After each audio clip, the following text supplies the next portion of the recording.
പണ്ട് ഏകദേശം 30-35 വർഷങ്ങൾക്ക് മുമ്പ് നമ്മുടെ ഭവനങ്ങളിൽ തന്നെയായിരുന്നു പ്രസവം എടുത്തുകൊണ്ടിരുന്നത്.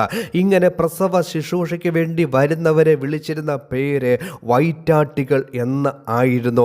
മിസ്രൈം ദേശത്തെ 2 എബ്രായ വൈറ്റാട്ടികളായിരുന്നു ശിബ്രായും പൂവായും. അവരോട് മിസ്രൈം രാജാവായ ഫറവോൻ ഇപ്രകാരം കൽപ്പിക്കുകയാണ്: നിങ്ങൾ എബ്രായ സ്ത്രീകളുടെ അടുക്കൽ സൂതി കർമ്മത്തിന് ചെല്ലുമ്പോൾ പ്രസവശയ്യയിൽ അവരെ കാണുമ്പോൾ കുട്ടി ആണാകുന്നു എങ്കിൽ നിങ്ങൾ അതിനെ കൊല്ലണം, പെണ്ണാകുന്നു എങ്കിൽ ജീവനോടെ ഇരിക്കട്ടെ എന്ന് കൽപ്പിച്ചു. സൂതി കർമ്മിണികളോ ദൈവത്തെ വളരെ ഭയപ്പെട്ടതുകൊണ്ട് മിസ്രൈം രാജാവ് കൽപ്പിച്ചതുപോലെ ചെയ്യാതെ ആൺകുഞ്ഞുങ്ങളെ ജീവനോടെ രക്ഷിച്ചു. തന്മൂലം ദൈവം അവരെ വളരെ അനുഗ്രഹിക്കുകയും അവർക്ക് നന്മ ചെയ്യുകയും ചെയ്തു. വീണ്ടും ഫറവോൻ ഒരു കൽപ്പന പുറപ്പെടുവിക്കുകയാണ്: ജനിക്കുന്ന ഏത് ആൺകുട്ടിയെയും നദിയിൽ ഇട്ട് കളയണമെന്ന്. ഈ ഒരു കൽപ്പന നിൽക്കുമ്പോഴാണ് ലേവി കുടുംബത്തിൽ ഒരു ആൺകുഞ്ഞു ജനിക്കുന്നത്. അവൻ വളരെ സൗന്ദര്യം ഉള്ളവന് ആയിരുന്നു. നമുക്കറിയാം, ഒരു കുഞ്ഞ് ഒരു ഭവനത്തിൽ ജനിക്കുമ്പോൾ എന്തൊരു സന്തോഷവും എന്തൊരു ആനന്ദവുമായിരിക്കും. എന്നാൽ ഈ കുടുംബത്തെ സംബന്ധിച്ച് വളരെയേറെ ദുഃഖവും വളരെയേറെ ഭയവുമാണ് ഉണ്ടായത്. കാരണം കുഞ്ഞിനെ കൊന്നു കളയണമെന്ന്. എന്നാൽ ആ പ്രതിസന്ധിയുടെ നടുവിൽ ആ കുടുംബം ഇപ്രകാരം തീരുമാനം എടുക്കുകയാണ്: ഞങ്ങൾ ഈ കുഞ്ഞിനെ വളർത്തുമെന്ന്.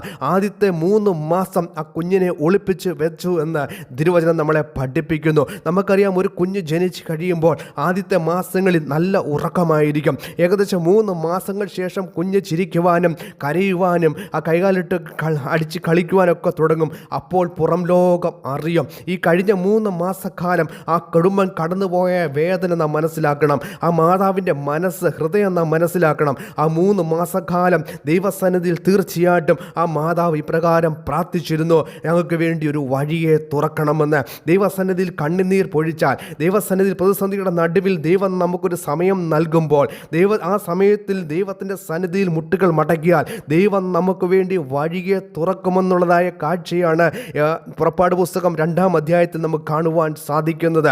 ആ മാതാവ് ഒരു ഞാങ്ങണപ്പെട്ടകം വാങ്ങിക്കൊണ്ട് വന്നിട്ട് അതിൽ പൈതലിനെ കിടത്തിയിട്ട് നദിയുടെ അരികിൽ ഞാങ്ങയുടെ ഇടയിൽ വെച്ചിട്ട് ആമേൻ ഈ സഹോദരിയെ എന്ത് ഭവിക്കുമെന്ന് കാണുവാൻ വേണ്ടി നോക്കുവാൻ വേണ്ടി നിർത്തിയിരിക്കുകയാണ്. അപ്പോൾ ആ സഹോദരി കാണുന്ന കാഴ്ച, ഫറവോൻ്റെ കൊട്ടാരത്തിൽ നിന്നും ഫറവോൻ്റെ പുത്രി നദിയിൽ കുളിക്കാൻ വരികയും ഈ ഞാങ്ങണപ്പെട്ടകം കാണുകയും ഈ പൈതലിനെ എടുക്കുന്ന കാഴ്ചയാണ് കാണുന്നത്.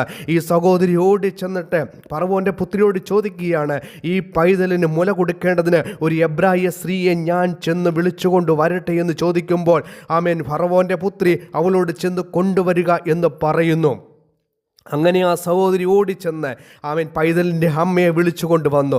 അപ്പോൾ ഫറവോൻ്റെ പുത്രി അവളോട് പറയുകയാണ്: ഈ കുഞ്ഞ് പൈതലിനെ കൊണ്ടുപോയി മുല കൊടുത്ത് വളർത്തണമെന്ന് ഞാൻ നിനക്ക് ശമ്പളം തരാമെന്ന്. നമ്മുടെ ദൈവം എത്ര വലിയവനാണ്! ലോക ചരിത്രത്തിൽ സ്വന്തം കുഞ്ഞിന് മുലപ്പാൽ കൊടുത്തിട്ട് അതിന് ശമ്പളം മേടിച്ച ഒരു സ്ത്രീയെ നാം കണ്ടിട്ടുണ്ടോ? ആമേൻ, ആ സ്ത്രീയാണ് മോശയുടെ അമ്മ. ആ സ്ത്രീയുടെ പേര് ആമേൻ പുറപ്പാട് പുസ്തകം 6-ാം അധ്യായം 20-ാം വാക്യത്തിൽ കാണുന്നു. യോക്കെബൈദ് എന്ന് കാണുന്നു.